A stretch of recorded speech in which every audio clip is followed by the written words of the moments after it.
2020 წლის მასწავლებელთა სასერტიფიკაციო გამოცდები ფიზიკაში 2020 წელი ამოცანა ნომერი 4.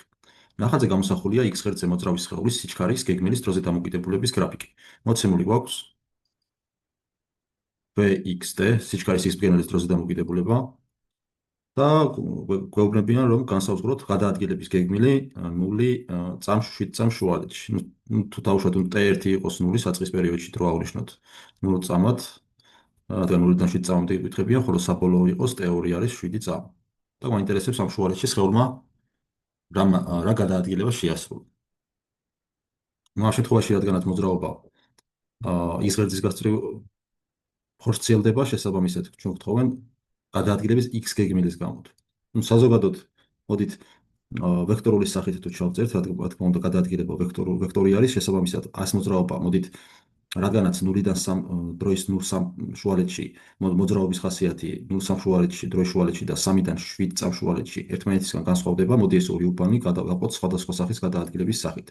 ანუ ეს ტოლი იქნება S1 გადაადგილება 0-3 დროის პერიოდში, დამატებული S2 გადაადგილება 3-7 წამ პერიოდში. შესაბამისად, ამას თუ გენელებში ჩავწერთ, გვექნება S1 უდრის S1x პლუს S2x. ახლა საზოგადოდ თუ გავითვალისწინებთ გადაადგილების გამოსახულების ფორმულას თანაბარად ჩქარებული მოძრაობის დროს ეს ტოლი არის v0 პლუს v შეფარდებული 2-თან გამრავლებული იმ დროზე, რა დროში ეს გადაადგილება განახორციელა სხეულმა. ამის გათვალისწინებით S1x-ისთვის მივიღებთ v0 დროის საწყის მომენტში, როგორც ხედავთ, საწყისი სიჩქარე v0 არის რვის ტოლი, ხოლო რაც შეეხება 3 წამის შემდეგ სხეულის სიჩქარე არის -4-ის ტოლი, ანუ მას გამოაკლდება 4, გაყოფილი 2-ზე, გამრავლებული იმ დროზე, რა დროშიც სხეულმა 0-3 წამ შუალედში ეს გადაადგილება შეასრულა. ამ შემთხვევაში დრო არის 3-ის ტოლი და ეს ტოლი იქნება 4 გაყოფილი 2-ზე 6 მეტრი. ახლა რაც შეეხება S2x, ეს ტოლი იქნება 3 წამ შუალედში, როგორც ხედავთ, ახლა თუ გავაგრძელებთ და დავაკვირდებით პროცესს, 3 წამ შუალედში სხეულის საწყისი სიჩქარე იყო -4-ის ტოლი, საბოლოო მომენტში გავხდა 4-ის ტოლი, ანუ დავუმატოთ 4 შეფარდებული 2-თან გამრავლებული 3-ზე. ეს კი ტოლი არის 0 მეტრის. ხო, ანუ რა გამოდის, რომ 3 წამიდან 7 წამამდე სხეულს გადაადგილება არ შეუსრულებია. ეს ბუნებრივიცაა, რადგანაც თუ დავაკვირდებით ამ ჩვენ მოცემულ ნახაზს, აი აქ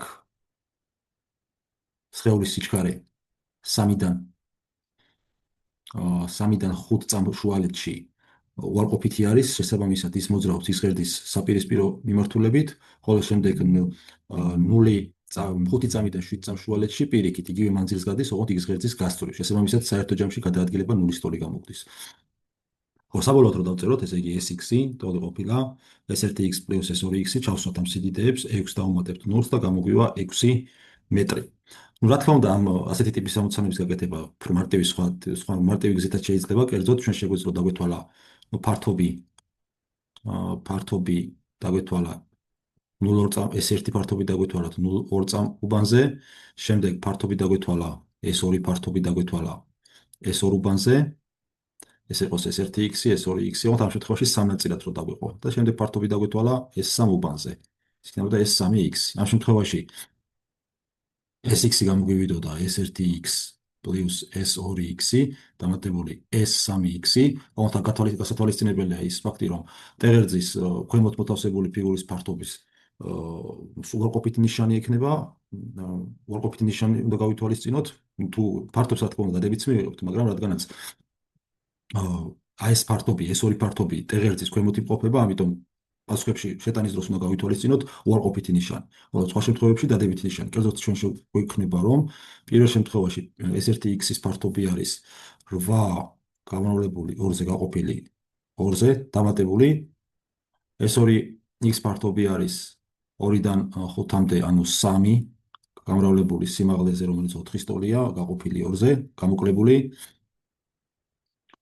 ოღონდ ეს დავიღოთ, რა თქმა უნდა, მინუს ნიშნით, როგორც ვთქვით, ხოლო S3x იქნება 5-დან 7-მდე 2 გამრავლებული სიმაღლეზე, ეს არის 4 გაყოფილი 2-ზე. ეს იქნება პლუს ნიშნით. საბოლოოდ კი მივიღებთ 800 გამოკლებული 6 დამატებული 4. ეს კი როგორც წელამნახეთ 6 მეტრის ტოლი უნდა გამოგხსნოდა და მართლაც 6 მეტრი არის. რომ საბოლოოდ რომ ჩავწეროთ პასუხი, გადაადგილება ტოლი ყოფილა 6 მეტრის. პასუხი A.